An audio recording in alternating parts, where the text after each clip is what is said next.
दो बच्चों के साथ कैंपिंग पे जाना मुझे कभी भी शौक नहीं है। ये सारा शौक मेरे मियाँ जी को है। महीना एक पहले मेरे मियाँ जी कैथलॉन से सारा कैंपिंग का सामान लेकर आए। इस वीकेंड मौसम इतना ज़बरदस्त था ना, तो हमने अपने डिगी को इस तरह से भरा। और रिंग ऑफ कैरी में है जगह मैनिक्स पॉइंट, वहाँ पे ये सारा कैंपिंग की जगह बनाई हुई है। ये इतनी प्यारी जगह है ना।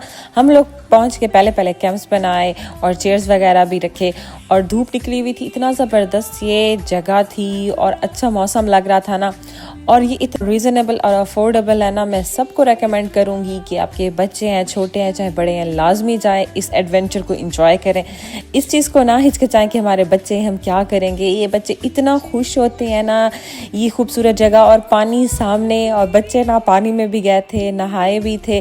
और ये एक वैली की तरह थी, चारों तरफ से पहाड़ था और बीच में पानी, और सामने ये कैंपिंग की जगह बनाई हुई थी। लोगों ने रात के वक्त लाइट्स भी लगाई हुई थी कैंप के सामने, इतने प्यारे लग रहे थे।